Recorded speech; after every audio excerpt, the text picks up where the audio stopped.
दोस्तों मेरा नाम है आयुष कुचिया और मैं अभी एनटीपीसी लिमिटेड में काम कर रहा हूं और मैं आईआईटी दिल्ली ड्रॉप आउट हूं जिसमें मेरा सिलेक्शन गेट के थ्रू हुआ था।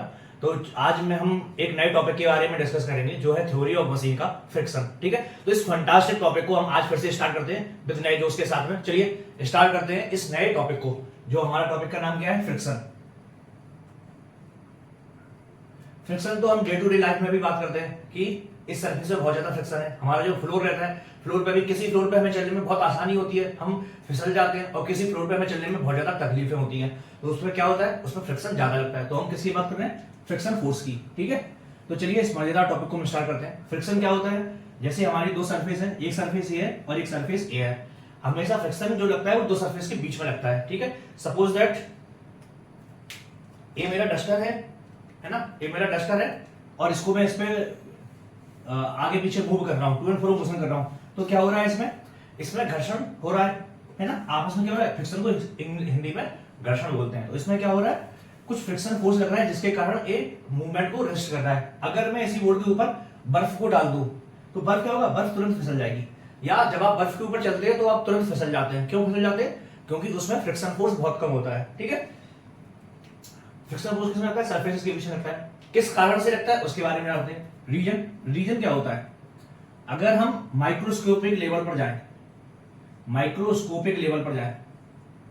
तो होता क्या है, माइक्रोस्कोपिक लेवल पर अगर हम इस बोर्ड की सरफेस को ही देखें तो हमें क्या लग रही है, प्लेन सरफेस लग रही है। लेकिन अगर हम माइक्रोस्कोपिक लेवल पर जाएं, इसको बहुत ज्यादा जूम करें तो क्या देखेंगे हम, इसकी सरफेस में ऐसे ऐसे ऐसे ऐसे इवननेस है। मींस इसमें एटम है ना, एटम आपस में कनेक्टेड होंगे, यहाँ पे ऐसे ऐसे ऐसे कुछ स्ट्रक्चर में कनेक्टेड होंगे, वो स्ट्रक्चर में ऐसे ऐसे कनेक्टेड होंगे। तो कहीं पर वैली होगी, कहीं पर ट्रफ होगा, कहीं ना, तो इस टाइप से स्ट्रक्चर होगा इसका।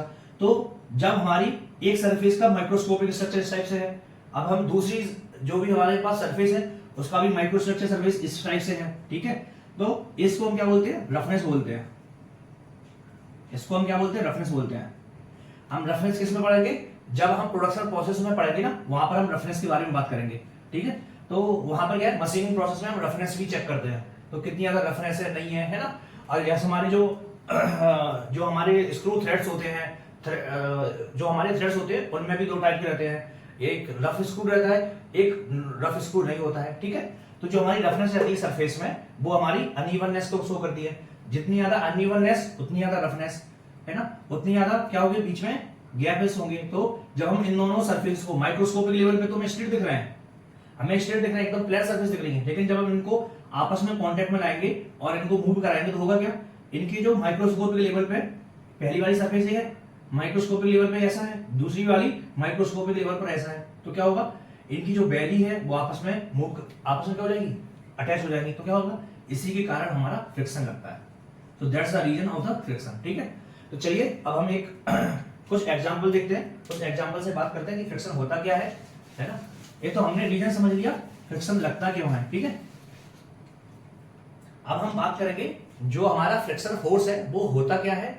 फ्रिक्शन फोर्स बेसिकली हम मान के चलते हैं हमारा एरिया इंडिपेंडेंट होता है, वेलोसिटी इंडिपेंडेंट होता है, और हम मान के चलते हैं जो फ्रिक्शन फोर्स लग रहा है वो नॉर्मल डायरेक्शन जो होती है हमेशा, वो नॉर्मल डायरेक्शन के कारण लगता है। ठीक है, जो नॉर्मल डायरेक्शन में जो हमारा भी रिएक्शन फोर्स रहता है ना, रिएक्शन फोर्स उसके क्या होता है उसके प्रोपोर्शनल में होता है। ठीक है, तो सपोज दैट मैंने एक सरफेस ले ली, इस पर मैंने एक ब्लॉक ले लिया, इसका वेट क्या है, W है, तो वेट W कहां पर काम करेगा, यहां पर। क्लियर, अब अगर ये दोनों आपस में कांटेक्ट में है तो होगा क्या, अगर W लग रहा है तो इस पर रिएक्शन कितना लगेगा, इस बॉडी पर, इस ब्लॉक पर Rn रिएक्शन लगेगा।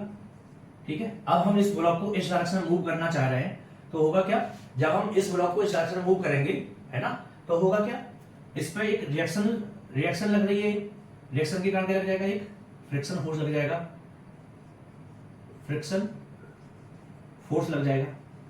जब तक हमारा फोर्स जो है वो फ्रिक्शन फोर्स से ज्यादा नहीं होगा तब तक जो ब्लॉक है वो मूव नहीं करेगा। और एक बार ये फोर्स जो हमारा फोर्स लग रहा है यहाँ पर, एक बार हमारा ये फोर्स अगर फ्रिक्शन फोर्स से ज्यादा हो गया तो क्या होगा, हमारा ब्लॉक मूव करने लग जाएगा।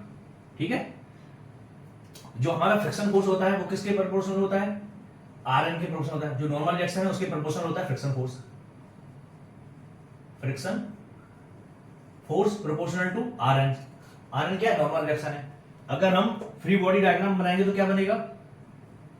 फ्री बॉडी डायग्राम बनाएंगे तो यहाँ पे डब्ल्यू काम कर रहा है, ऊपर रिएक्शन आर एन लग रही है, तो हम क्या लिख सकते हैं? जो हमारा आर एन है, जो रिएक्शन है नॉर्मल डायरेक्शन में, R N is equal to क्या हो जाएगा? Weight of block W. ठीक है, तो जो फ्रिक्शन फोर्स है, फ्रिक्शन फोर्स है वो क्या है? प्रोपोर्शनल टू डब्ल्यू है। आर एन है ना, प्रोपोर्शनल टू डब्ल्यू है, तो क्या आ जाएगा? या प्रोपोर्शनल टू आर एन है, उसको आर एन नहीं लेने दो। अब जब हम इज इक्वल टू लगाएंगे तो म्यू आर एन एक कांस्टेंट आ जाता है, इसको हम क्या बोलते हैं? Coefficient of friction. Coefficient of friction, ठीक है, इसको हम क्या बोल रहे हैं? Coefficient of friction. ठीक है, अब अगर हम यहां पर कोफिशिएंट ऑफ फ्रिक्शन की बात करेंगे तो कितना हो गया? Mu R N. ठीक है, अब हम इस ब्लॉक में जो हमारा लग रहा था, इस ब्लॉक की हम बात कर लेते हैं। इस ब्लॉक में आर एन ऐसा लग रहा है, और फ्रिक्शन फोर्स किस डायरेक्शन में लगेगा? जिस डायरेक्शन में हम मूवमेंट कराना चाहते हैं, हमेशा उसके अपोजिट डायरेक्शन में फ्रिक्शन फोर्स लगता है। किस डायरेक्शन में लगता है? अपोजिट डायरेक्शन लगता है। तो हम मूवमेंट किस डायरेक्शन में कराना चाहते हैं? हम एक्स एक्सिस में, पॉजिटिव एक्स एक्सिस में कराना चाहते हैं, तो जो फ्रिक्शन फोर्स लगेगा वो नेगेटिव एक्स एक्सिस में लगेगा। तो ए आर एन हो गया, फ्रिक्शन फोर्स क्या हो गया? म्यू आर एन हो गया। ठीक है, अब इन दोनों का रिजल्टेंट हमने कुछ निकाल दिया, यहां पर डाल देते हैं इसको। ठीक है, हमारा ब्लॉक है, इसके ऊपर आर एन लग रहा है, यहां पर म्यू आर एन लग रहा है, तो इनका रिजल्टेंट क्या हो जाएगा? इनका रिजल्टेंट आर हो गया। रिजल्टेंट क्या हो गया? आर हो गया। अब हम ए मान लिया, आर जो है वो एंगल कितना बना रहा है? थीटा बना रहा है। ठीक है, तो हम क्या लिख सकते हैं? टेन थीटा बराबर में, टेन थीटा बराबर क्या हो जाएगा? जो हमारा फ्रिक्शन फोर्स लग रहा है, फ्रिक्शन फोर्स अपॉन जो हमारा नॉर्मल है, नॉर्मल फोर्स, नॉर्मल फोर्स। ठीक है, तो जब हम इनको कैलकुलेट करेंगे तो क्या आ जाएगा? टेन थीटा बराबर में फ्रिक्शन फोर्स कितना है? Mu R N. Mu R N हो गया, म्यू आर एन लग रहा है ना, म्यू आर एन हो गया। और जो हमारा नॉर्मल फोर्स लग रहा है वो कितना है? आर एन है, अपॉन आर एन। तो जो कोफिशिएंट ऑफ फ्रिक्शन है बराबर हमने क्या लिख दिया? Tan theta. तो जो थीटा एंगल है वो हमारा क्या हो गया? वो फ्रिक्शन एंगल हो गया।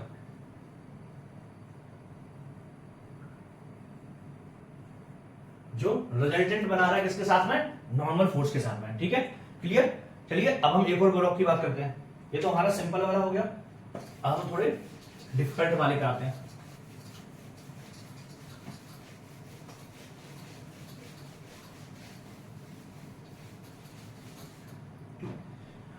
अभी तो हमारी प्लेन सरफेस थी, सपोज दैट अगर हम प्लेन सरफेस की जगह क्या कर दें? इंक्लाइन सरफेस कर दें, तो हमने इंक्लाइन कर दिया। ठीक है, ये हमारी इंक्लाइन सरफेस है।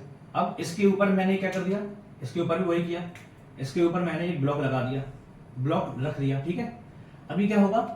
अगर हम एक ब्लॉक को, सपोज दैट ये मेरी सरफेस है ना, ये मेरी सरफेस है। ठीक है, और इसका एग्जांपल से ये, ठीक है, ये मेरी प्लेन सरफेस है, इसके ऊपर मैंने ये इसको रख दिया। ठीक है, तो अब मैं इस सरफेस को टिल्ट कर रहा हूं। देखो, टिल्ट किया, कुछ एंगल टिल्ट किया, कुछ एंगल टिल्ट किया, कुछ एंगल टिल्ट किया। देखो ब्लॉक जो है मूव करना स्टार्ट किया, ये पेन जो है वो मूव करना स्टार्ट किया, फिर जब मैंने और टिल्ट किया तब जाके गिरने लग गया। मींस इस एंगल पे जाके गिरा ना। देखो ये हॉरिजॉन्टल में रखा हुआ है, वैसे तो इसको थोड़े से ही गिर जाना चाहिए था, लेकिन इस पर कुछ फ्रिक्शन लग रहा है, तो इसलिए मैंने इसको टिल्ट किया और टिल्ट किया और टिल्ट किया और टिल्ट किया। अब ये जाकर के इस एंगल पर टिल्ट किया, तो ये वाला एंगल क्या हो गया? हमारा फ्रिक्शन एंगल हो गया। चलिए हम इसको बात करते हैं। ठीक,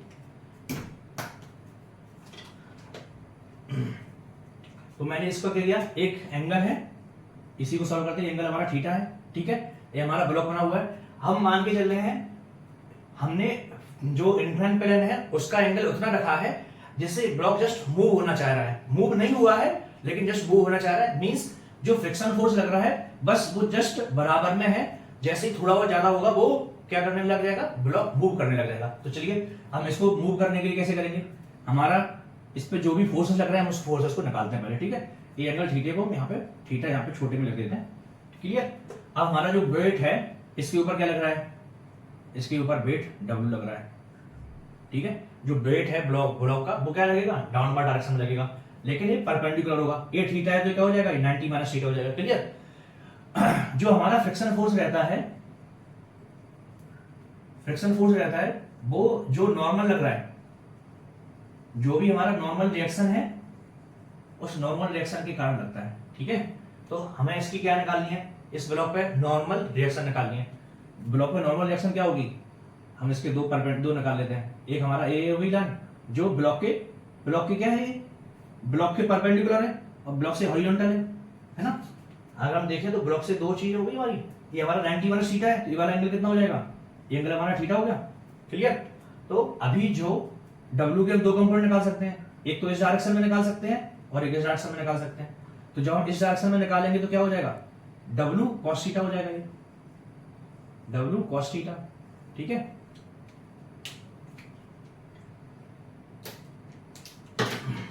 और इसी का हम W का अगर हम वर्टिकल कंपोनेंट निकालेंगे, ये तो नॉर्मल कंपोनेंट हो गया, जब हम ये वाला हॉरिजॉन्टल कंपोनेंट निकालेंगे तो कितना हो जाएगा, W sin थीटा। क्लियर। तो हमारा W cos थीटा हो गया, ये W sin थीटा हो गया। इतना समझ आ गया। क्लियर।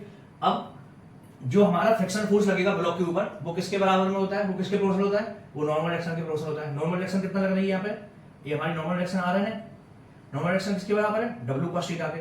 तो जो इसके ऊपर फ्रिक्शन फोर्स लगेगा वो क्या हो जाएगा, म्यू ऑफ Rn हो जाएगा।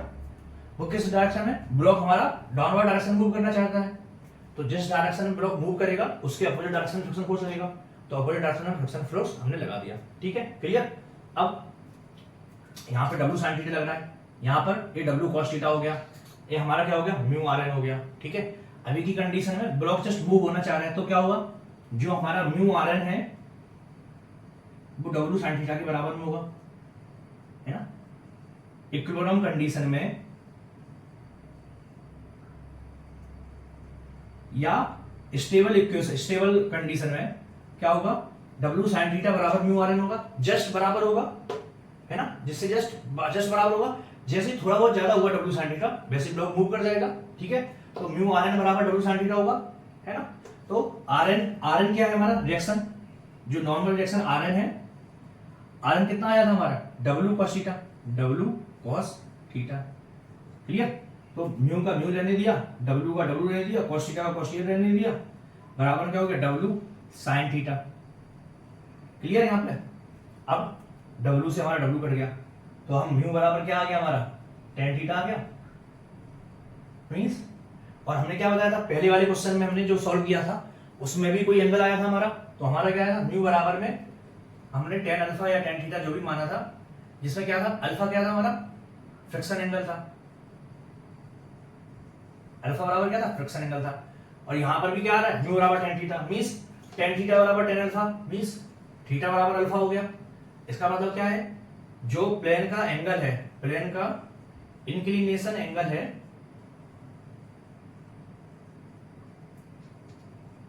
प्लेन का जो इंक्लिनेशन एंगल, इंक्लाइन एंगल जो थीटा है वो किसके बराबर है, फ्रिक्शन एंगल के।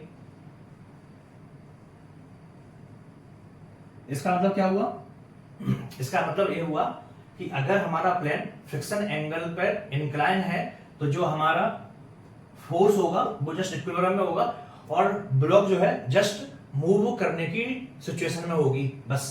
मतलब वो हमारा क्या होगा, लिमिटिंग फ्रिक्शन, लिमिटिंग फ्रिक्शन की कंडीशन में होगी, जस्ट अबाउट, जस्ट थोड़ा ही से ज्यादा हुआ और ब्लॉक मूव कर जाएगा हमारा। सो दैट्स इट फॉर हमारी इंक्लाइन प्लेन के लिए। ठीक है, अब हम एक और क्वेश्चन पर चलते हैं, ये तो क्लियर हो गया हमारा। ठीक है,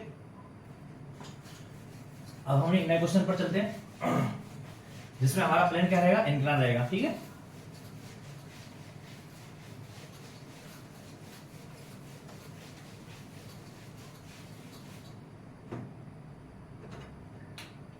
अभी हमने फ्रिक्शन फोर्स की बात कर ली, फ्रिक्शन फोर्स में इंक्लिनेशन की बात कर ली। अब हम नेक्स्ट हम किसकी बात करते हैं, अब हम एक इंक्लाइन सरफेस ले लेते हैं जैसे हमने पहले लिया हुआ था। ठीक है, अभी हम क्या ले रहे हैं, इसका एंगल जो है, इसका इंक्लिनेशन एंगल हम थीटा मान ले रहे हैं। ठीक है, क्लियर। और जो हमारा ब्लॉक रखा हुआ है, ये हमारा ब्लॉक रखा हुआ है। ठीक है, ब्लॉक रखा हुआ है, इसके कारण क्या लग रहा है, ये W हमारा फोर्स लग रहा है, W वेट लग रहा है जो डाउनवर्ड डायरेक्शन लग रहा है। ठीक है, अब इसके हमारे क्या आएंगे, दो कंपोनेंट आ जाएंगे हमारे, एक हमारा ए वाला कंपोनेंट आ जाएगा, ठीक है, और एक हमारा ए वाला कंपोनेंट आ जाएगा। क्लियर, क्लियर यहां तक, ठीक है। ए एंगल थीटा है हमारा, तो ए एंगल भी हमारा थीटा हो जाएगा। क्लियर हो गया। अभी हमने इसमें एक फोर्स लगा दिया, क्या लगा दिया, फोर्स, जो हमारा फोर्स यहाँ पे लग रहा है एफ। अब जो फोर्स हमारा एफ लग रहा है वो वर्टिकल से, इस वर्टिकल से कितना एंगल बना रहा है, वो यहाँ पे अल्फा एंगल बना रहा है। इसको हम अल्फा नहीं थीटा हमने ले लिया, वो हमारा फाई एंगल बना रहा है। ठीक है, वो हमारा क्या एंगल बना रहा है, फाई एंगल बना रहा है। ठीक है, अब इसके ऊपर क्या हो रहा है, हमारा इतना हो गया, केवल हमें इतना सिचुएशन दिया हुआ है, जो हमारा फोर्स लग रहा है वो हमने कैलकुलेट, वो हमें निकालना है। फोर्स एफ है, हमारा एंगल थीटा है, और ये डब्ल्यू है, और ये इतना है। ठीक है, अब हमारा ब्लॉक जो है इक्विलिब्रियम की कंडीशन है, तो अब हमने ब्लॉक लगा दिया, इसका भी डब्ल्यू है, ये हमने एंगल थीटा मान लिया, ये हमारा एंगल फाई है जो एफ लग रहा है जिससे। ठीक है, क्लियर। अब हम एक और चीज निकालते हैं, इसका नॉर्मल रिएक्शन, इसका नॉर्मल रिएक्शन आएगा तो क्या आएगा, आर एन बराबर क्या हो जाएगा, डब्ल्यू कॉस थीटा हो जाएगा। और हमारा क्या आएगा, एक हमारा क्या आ जाएगा, फ्रिक्शन फोर्स आ जाएगा, ये क्या हो जाएगा, म्यू आर एन हो जाएगा, है ना। ठीक है, तो अभी हमने ये सब निकाल दिया, कैलकुलेट कर लिया। ठीक है, अभी हमने इस पर जो ब्लॉक है, ब्लॉक का भी डब्ल्यू नीचे काम कर रहा है, फ्रिक्शन, ये हमारा जो फोर्स है हमने अपार्ट डायरेक्शन में लगा हुआ है, तो वो एफ इस डायरेक्शन में लग रहा है। हमारा जो हमारा फ्रिक्शन फोर्स है, जो हमारा फोर्स हमने लगाया हुआ है, वो एंगल फाई बना रहा है वर्टिकल के साथ में। ठीक है, हमारा रिएक्शन आर एन लग रहा है, और mu R N downward direction लग रहा है। ठीक है, क्लियर। अब हम क्या निकालेंगे, हम आर एन और म्यू आर एन, इनके कारण क्या लग रहा होगा, एक रिजल्टेंट लग रहा होगा, तो हमने एक रिजल्टेंट निकाल दिया। ठीक है, ये हमारा क्या होगा, रिजल्टेंट हो गया, रिजल्टेंट आर हो गया। ये रिजल्टेंट आर क्या होगा, कितना एंगल बनाएगा, ये फ्रिक्शन एंगल बनाएगा, किसके साथ में, आर एन के साथ में। तो ये एंगल कितना हो गया, अल्फा हो गया। टेन अल्फा बराबर क्या होगा, टेन अल्फा बराबर म्यू होता है, ये हमारा फ्रिक्शन एंगल होता है। ठीक है, तो आर एन के साथ में से म्यू आर एन ये एंगल बना लिया। क्लियर। और हमारा आर एन बराबर क्या होगा, अगर हम आर एन बराबर निकालेंगे तो कितना हो जाएगा, डब्ल्यू कॉस थीटा। क्लियर, इतना हो गया। ठीक है, अब हम देखो, अब हम अगर इन फोर्सेस को देखें तो हमारी कौन सा क्रम सा लग रहा है, एक हमारा रिजल्टेंट आर लग रहा है। ठीक है, इन दोनों का रिजल्टेंट निकालिए तो आर लग रहा है, एक हमारा एफ लग रहा है, एक डब्ल्यू लग रहा है। ठीक है, तो चलिए हम इनको निकालते हैं, कैसे निकालेंगे हम, एक हमारा रिजल्टेंट आर लग रहा है, क्लियर, एक हमारा फ्रिक्शन फोर्स एफ लग रहा है, क्लियर, एक हमारा डाउनवर्ड डायरेक्शन में डब्ल्यू फोर्स लग रहा है, क्लियर। अब हम एंगल निकालते हैं, तो ए वाला जो एंगल है वो कितना है, ये वाला एंगल कितना है, फाई। जो हम एंगल की बात कर लेते हैं एक बार, जिससे क्लियर ना हो, थीटा जो है वो प्लेन का इंक्लिनेशन एंगल है। यहाँ पे तीन एंगल है, इसलिए समझ डिफरेंट कंफ्यूज होने की जरूरत नहीं है। प्लेन का इंक्लिनेशन एंगल है, क्लियर, थीटा प्लेन का इंक्लिनेशन एंगल है। जो फाई है, फाई क्या है, फोर्स का एंगल है, किसके साथ में, वर्टिकल प्लेन में, वर्टिकल प्लेन से, क्लियर। फिर जो हमारा अल्फा है, अल्फा क्या है, हमारा कोफिशिएंट ऑफ फ्रिक्शन है, तो हमारा फ्रिक्शन एंगल है, फ्रिक्शन एंगल। अब क्लियर हो गया, हमारे तीनों एंगल हमने लिख दिए। अब इन दोनों के बीच में तो अल्फा फाई एंगल दिया हुआ है, क्लियर हो गया हमारा। ठीक है, अभी यहां पर इनके बीच में कितना एंगल लग रहा है, तो ये एंगल थीटा है, तो 90 माइनस थीटा हो गया, 90 माइनस थीटा हो गया, तो ये वाला कितना हो गया, ये वाला एंगल कितना हो गया, ये अल्फा है तो 90 माइनस अल्फा हो गया, 90 माइनस अल्फा और 90 माइनस थीटा कितना हो जाएगा, 90 minus theta plus 90 minus alpha कितना हो जाएगा, 180 माइनस अल्फा प्लस थीटा हो गया। देखो हो गया ये दोनों मिला करके। तो रिजल्टेंट आर और डब्ल्यू के बीच में कितना लग रहा है angle, 180 minus alpha plus theta हो गया। अब ये हमारा कितना होना चाहिए एंगल, 360 डिग्री होना चाहिए ना, तो 360 का होगा। अब हम इसका एंगल निकालेंगे, इसका एंगल कैसे निकालेंगे, ये दोनों कितना होना चाहिए, अगर हम तीनों एंगल को आपस में ऐड कर देंगे तो 360 आना चाहिए, तो हमने 360 लिख दिया, क्लियर, बराबर में 5 लिख दिया, प्लस हमारा कितना है 180 माइनस अल्फा प्लस थीटा। यही है ना, सिंपल का सिंपल है, बहुत सिंपल है, कुछ नहीं किया हमने, केवल हमने इन दोनों एंगल को जोड़ दिया और इस एंगल को जोड़ दिया, तो हमारा 360 आना चाहिए। इस एंगल का हम ये दे देते हैं अभी, ठीक है। हाल फिलहाल के लिए इसको हम क्या देते हैं, अल्फा ए दे देते हैं, इसको हटा देते हैं, अब तो क्लियर हो गया ना। प्लस में ए एंगल दे दिया इसको हमने, हमें यही एंगल निकालना है। तो कितना हो जाएगा हमारा 360 का 360 रहेगा, अल्फा इस तरफ आएगा तो माइनस का अल्फा हो जाएगा, माइनस का 5 सॉरी। अब 180 है प्लस का तो माइनस का 180 हो गया, क्लियर। ये माइनस का है पूरा तो प्लस का हो गया, अल्फा प्लस थीटा, क्लियर, बराबर में ए हो गया। कुछ किया, कुछ नहीं किया, केवल इस वाली क्वांटिटी को यहाँ पर दे दिया। तो 360 में से 180 गया तो कितना बचा, 180 बचा। कुछ किया, नहीं किया। अब माइनस में हम लिखेंगे तो कितना हो जाएगा 5 और प्लस में अल्फा प्लस में थीटा। तो हम क्या लिख सकते हैं 180 minus 5 minus alpha minus theta. ये लिखने में कोई दिक्कत है क्या, नहीं है ना, बराबर में एंगल है, क्लियर। यहां पर कोई कंफ्यूजन, यहां पर कोई कंफ्यूजन नहीं होगी क्योंकि यही एंगल हमने इन तीनों को ब्रैकेट के अंदर लिख दिया तो हमारा इतना हो गया, ठीक है। तो चलिए अब हम इसको इसके अंदर लिख देते हैं इसके ऊपर। तो हमारा एंगल कितना हो गया, 180 minus 5 minus alpha plus theta, इतना हो गया। या इसको हटा देंगे तो माइनस अल्फा और ये भी माइनस थीटा हो जाएगा, ठीक है, क्लियर। तो चलिए हम आगे सॉल्व करते हैं इसको। हम आगे कैसे सॉल्व करेंगे, ये हमारा क्या है W, तो हम क्या लिखेंगे, ये हमारा W बाई इसके सामने वाला एंगल साइन 180 माइनस 5 180 माइनस 5 कुछ गड़बड़ कर दिया मैंने। ये वाला एंगल कितना था हमारा, इसको फिर से लिखते हैं 180 minus alpha plus theta plus 5 plus angle A बराबर में 360 है, ठीक है। तो अगर हम इसको इस तरफ ले जाएंगे तो कितना हो जाएगा, ए बराबर में 360 minus 5 minus 180 plus alpha plus theta, यही होगा। माइनस से माइनस कट गया, ये कितना हो जाए 180 minus 5 minus alpha minus plus theta, अच्छा माइनस थीटा ही रहेगा, ठीक है ठीक है ठीक है ठीक है। तो हमारा 180 minus 5 minus alpha minus theta, ये पूरा ब्रैकेट में है, ठीक है। तो अभी हम क्या लिख देंगे, W अपॉन इसके सामने वाला एंगल साइन क्या होगा, लामी थोड़ा होता है ना, तो 180 माइनस पूरा का पूरा 5 माइनस अल्फा माइनस थीटा, ठीक है, क्लियर। इज इक्वल टू हम क्या लिख देंगे, हमारा फोर्स जो F लग रहा है F अपॉन क्या हो जाएगा, यही वाला है, ये वाला एंगल कौन सा है 180 वाला है, तो बस इसको लिख देंगे साइन 180 माइनस ब्रैकेट में अल्फा प्लस थीटा और हमारा ये एंगल हो गया, ठीक है। इसमें कुछ किया, कुछ ज्यादा दिमाग नहीं लगाया, है ना। लामी थ्योरम से क्या हो जाएगा, W के अपोजिट वाला जो एंगल है वो साइन में आ गया। और अगर हमारे फोर्स जो है इक्विलिब्रियम में है, अगर 3 फोर्स लग रहे हैं, तीनों फोर्स इक्विलिब्रियम में, तो क्या होगा, इसके अपोजिट वाला साइन एंगल, इसके अपोजिट वाला साइन एंगल और इसके अपोजिट वाला साइन एंगल आपस में ऐसे बराबर होते हैं। तो हमने केवल W और F इनके बीच में एक रिलेशन निकाल दिया, तो W बाई ये वाला एंगल साइन में आ गया, F बाई ये वाला एंगल साइन में आ गया। तो हम क्या जानते हैं, साइन 180 डिग्री माइनस थीटा बराबर क्या होगा, साइन थीटा, क्लियर। तो बस यही हो जाएगा हमारा, तो क्या हो जाएगा W upon sine 5 minus alpha minus theta, clear, ये हो गया। Is equal to F upon sine alpha plus theta, यही हो गया।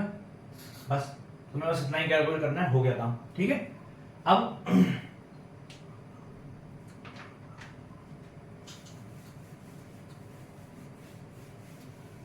इसको मटा लेते हैं, इसको मटा लेते हैं, इसको मटा लेते हैं, क्योंकि ये हमें विजुलाइज करने में आसानी करेगा, इसकी अब कोई जरूरत नहीं है, ठीक है।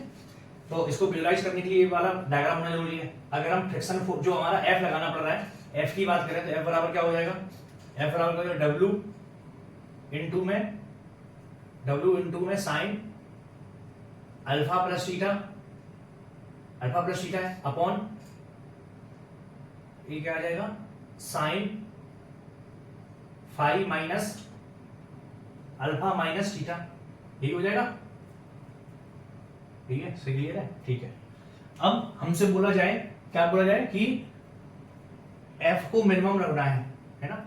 ऐसा एंगल बताओ F को मिनिमम एंगल होना है तो हम किस एंगल पे फोर्स लगाएं, फाई, किस एंगल पर फोर्स लगाएं कि हमारा ये जो भी इक्वेशन है वो क्या सा है ना, वो हमारा क्या है, फोर्स मिनिमम लगे। तो मिनिमम लगाने के लिए हम क्या करेंगे, कौन सा क्वांटिटी है जो हमारा वेरी कर रहा है, कौन सा क्वांटिटी वेरी कर रहा है, देखो थीटा है, थीटा तो कांस्टेंट है, जो फ्रिक्शन एंगल अल्फा है वो भी कांस्टेंट है, केवल फाई है जिसको हम कम या ज्यादा कर सकते हैं। तो हम d f minimum by d phi करेंगे, d f minimum by d phi करेंगे, डी फाई तो क्या हो जाएगा, हमारा साइन का ऊपर आ जाएगा। तो पहले तो हम इसको sine phi minus alpha minus theta रहेगा, और इसको हम इंटीग्रेट करेंगे, इसको हम डिफरेंशिएट करेंगे, तो इसको हमें पूरा नीचे रखना पड़ेगा तभी जाकर हो पाएगा, ठीक है। डी फाइव नॉट बराबर डी जीरो करना पड़ेगा तभी हम निकाल पाएंगे। तो हमने क्या किया, डब्ल्यू का डब्ल्यू रहने दिया, बाहर निकाल दिया, पहले ये वाला पार्ट ऊपर आ जाएगा, sine five minus alpha minus theta, ये इतना ही इतना रहेगा। इसको हम क्या करेंगे, इसको अगर हम डिफरेंशिएट करेंगे तो क्या हो जाएगा, कॉस अल्फा प्लस थीटा हो जाएगा, है ना, कॉस अल्फा प्लस थीटा हो जाएगा। लेकिन इसमें फाई है कि कहीं नहीं है, अगर हम डी बाई डी फाई करेंगे और अल्फा प्लस थीटा करेंगे तो कितना आ जाएगा, जीरो आ जाएगा। तो ये पूरा का पूरा वैल्यू कितना आ जाएगा, जीरो हो गया। माइनस में क्या हो जाएगा, यही साइन अल्फा प्लस थीटा ही बना रहेगा, ठीक है। इनटू में ये वाला एंगल हमारा होगा तो क्या हो जाएगा, कॉस, साइन का कॉस हो जाएगा, phi minus alpha minus theta हो जाएगा, यही हो जाएगा। इनटू में डी फाई करेंगे तो कितना आ जाएगा, इनटू में बना जाएगा, ठीक है। अपॉन में क्या हो जाएगा, नीचे वाले का डबल एंगल स्क्वायर हो जाएगा, sine square five minus alpha minus theta, ठीक है। जब हम इसको इज इक्वल टू में जीरो करेंगे तो क्या हो जाएगा, ये वाला पार्ट तो पूरा जीरो ही है हमारा, तो क्या हो जाएगा, डब्ल्यू जीरो माइनस ये कितना हो जाएगा, sine alpha plus theta into में cos five minus alpha minus theta is equal to zero. नीचे वाला भी हमने ऊपर ला दी तो जीरो हो गया, ठीक है। तो हमारा ये फाइनली आ गया।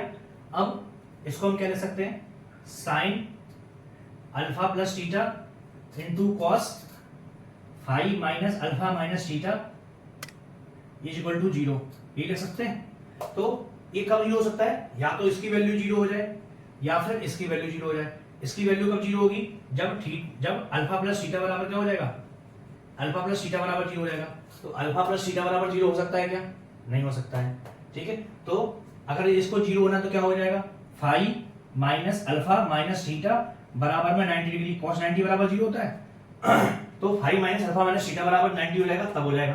तो हमारा इसका वैल्यू कैसे हो जाएगा, क्योंकि अल्फा और थीटा की वैल्यू कुछ ना कुछ होगी जो हमारे हाथ में नहीं है, क्योंकि अल्फा ये भी कांस्टेंट है, ये फ्रिक्शन एंगल है ना, इसको हम वेरी नहीं कर सकते हैं। थीटा को भी हम वेरी नहीं कर सकते हैं, तो ये क्या हो गया, ये कांस्टेंट हो गया, इसकी वैल्यू क्या होगी, कांस्टेंट हो गई, तो इसकी तो कोई मतलब ही नहीं है।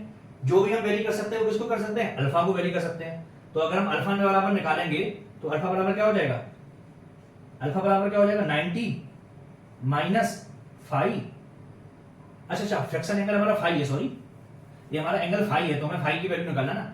तो फाइव बराबर क्या हो जाएगा, 90 प्लस अल्फा प्लस थीटा,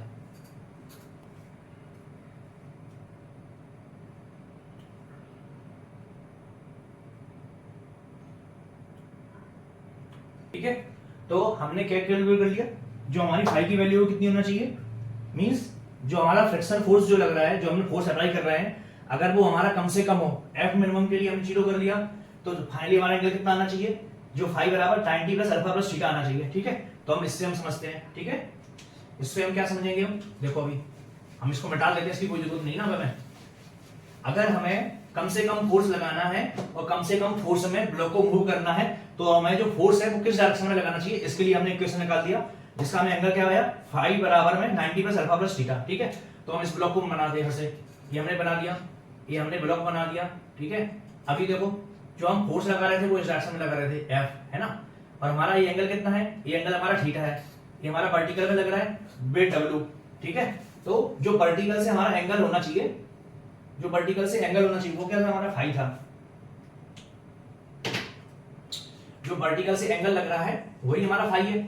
अभी क्या बोल रहे हैं, फाई बराबर 90 प्लस अल्फा प्लस थीटा होना चाहिए। चलो भैया हमारी बात मान ली हमने, ये थीटा एंगल है, ठीक है, ये थीटा एंगल है, तो जो हमारा ये कितना हो जाएगा, ये वाला, ये हमारा फाई है, ये थीटा है, ये 90 माइनस थीटा हो गया, है ना, ये 90 माइनस थीटा हो गया। तो अगर हम इसके परपेंडिकुलर निकाल देंगे, इसका परपेंडिकुलर एंगल कितना हो जाएगा, थीटा हो गया, है ना, थीटा हो गया। ये वाला एंगल क्या है, परपेंडिकुलर है इसके, तो ये 90 हो गया, तो 90 प्लस थीटा हो गया, 90 प्लस थीटा हो गया। अब एंगल कितना बचा, अल्फा। तो ये वाला जो एंगल होना चाहिए जो प्लेन सरफेस से, वो हमारा अल्फा होना चाहिए, मींस, और अल्फा क्या था हमारा, अल्फा क्या था हमारा, फ्रिक्शन एंगल था, है ना। तो अल्फा क्या है हमारा, फ्रिक्शन एंगल। तो इससे हमें क्या पता चल रहा है कि अगर हमें यहां पर जो फोर्स है उसको मिनिमम फोर्स लगाना है, और जो ब्लॉक है, ब्लॉक भी मूव कर रहा है, वो कब पॉसिबल हो सकता है, वो केवल तभी पॉसिबल हो सकता है जब हमारा जो फोर्स है, जिस इंक्लाइन प्लेन पर हम बात कर रहे हैं, उस इंक्लाइन प्लेन पर फ्रिक्शन एंगल के बराबर में अगर फोर्स लगाएंगे तब मिनिमम लगाना पड़ेगा, ठीक है। तो हमारा ये डेरिवेशन क्लियर हो। आपको ये वीडियो बहुत अच्छे से पसंद आया होगा और आपको एक एक कॉन्सेप्ट इसका क्लियर हो गया होगा। अगर आपको बहुत अच्छे से समझ में आया है और हर एक कॉन्सेप्ट क्लियर हो गया तो लाइक और सब्सक्राइब जरूर कीजिएगा।